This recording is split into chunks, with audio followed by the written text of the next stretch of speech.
여러분 안녕하십니까? 이어서 춘천에서 전해드립니다. 원주에서 어제 코로나19 환자 6명이 추가된 데 이어 오늘 6명이 또다시 발생하면서 접촉자 위주로 환자가 계속 늘고 있습니다. 강원도에 따르면 식당을 운영하는 50대 A씨의 접촉자를 대상으로 검사한 결과 70대 어머니와 친척 2명, 식당을 이용한 지인 등 접촉자 6명이 확진 판정을 받았습니다.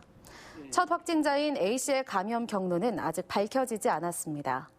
특히 원주 133번과 137번 확진자는 KB국민은행 홍천지점 직원으로 밝혀져 다른 지역으로 확산 우려도 커지고 있습니다. 홍천군은 지난 20일부터 23일 사이 국민은행 홍천지점 방문자 가운데 유증상자는 선별진료소를 찾아달라고 당부했습니다. 어제 오늘 원주에서 코로나19 확진자가 무더기로 속출하면서 학생 감염자도 발생했습니다. 강원도교육청은 원주 133번 확진자의 자녀인 초등학생이 확진 판정을 받아 전교생 등교를 해오던 학성초등학교는 오늘부터 원격 수업으로 전환 조치했다고 밝혔습니다. 이에 따라 강원도 학생 코로나19 확진자는 모두 26명으로 늘어났습니다. 춘천 옛 캠프페이지에서 땅속에 매립된 기름통 수십 개가 발견됐습니다. 춘천시는 옛 캠프페이지 개발을 위한 문화재 발굴 과정에서 20리터짜리 기름통 30여 개를 발견하고 현장 보존에 들어갔다고 밝혔습니다. 매립이 확인된 곳은 미군 부대에 주둔 당시 활주로와 경납고 사이로 국방부가 부대 폐쇄 이후 외부 위탁으로 환경 정화 작업이 이루어졌던 지점입니다. 춘천시는 국방부 등의 발견 사실을 통보하고 기름통 매립 경위 파악에 나섰습니다. 도내 중소기업의 수출 업무를 총괄하는 강원도 민관 출자기관이 출범했습니다. 강원도는 오늘 춘천 스카이 컨벤션에서 금융기관과 수출 관련 기관, 기업 등이 20억 5천만 원을 공동 출자한 주식회사 강원수출의 출범식을 개최했습니다.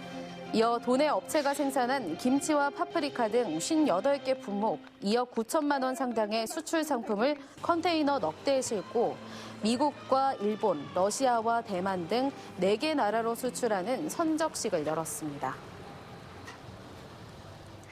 강원도가 비대면 시대에 선보일 강원형 배달앱 명칭을 일단 식혀로 정하고 다음 달 중순부터 가맹점 모집에 들어간다고 밝혔습니다.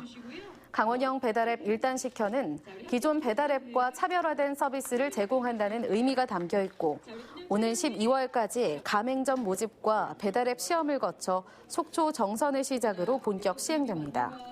강원형 배달앱은 중개 수수료, 광고료, 입점 수수료가 없는 것이 특징이며 배달뿐 아니라 예약 등의 편의 기능, 강원 상품권 결제 시 10% 할인도 받을 수 있도록 추진됩니다. 아프리카 돼지열병의 차단을 위해 멧돼지를 무제한 포획할 수 있는 광역 수렵장이 운영됩니다.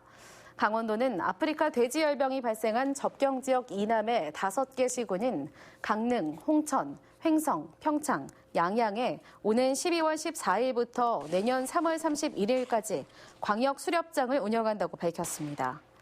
이 기간 야생 멧돼지는 무제한 포획할 수 있습니다. 다만 아프리카 돼지열병 차단을 위해 춘천과 접경 5개 군 지역에서 활동하는 엽사는 이번 수렵에 참여할 수 없습니다. 전교조 강원지부가 오늘 도교육청에서 기자회견을 갖고 학급당 학생 수 20명 상한제 도입을 촉구하고 나섰습니다. 강원지부는 학생 수가 감소한다고 학급을 줄이고 교원을 감축할 것이 아니라 학급당 학생 수를 감축하고 이에 따른 교원 증원을 통해 교육의 책무성과 공공성을 강화해야 한다고 밝혔습니다. 이를 위해 학급당 학생 수 20명 이하로 제한하는 교육기본법 일부 개정안을 연내에 법제화하고 교원 증원 등의 대책 마련을 정부 등에 촉구할 계획입니다. 원주지방국토관리청은 도내 소규모 민간 건축 현장을 대상으로 불시 합동 점검에 나선다고 밝혔습니다. 해당 지자체, 민간 전문가와 함께 진행하는 이번 점검은 창고와 공동주택, 공장, 근린생활시설 등을 건축하는 공사비 100억 원 미만의 소규모 공사 현장 대상입니다. 이번 점검에서는 고소 작업대 등 위험시설과 난간 등 안전시설물의 적정 설치 여부를 확인해 적발 현장에 대해서는 시정명령, 공사 중지, 고발 등 엄중 조치할 예정입니다.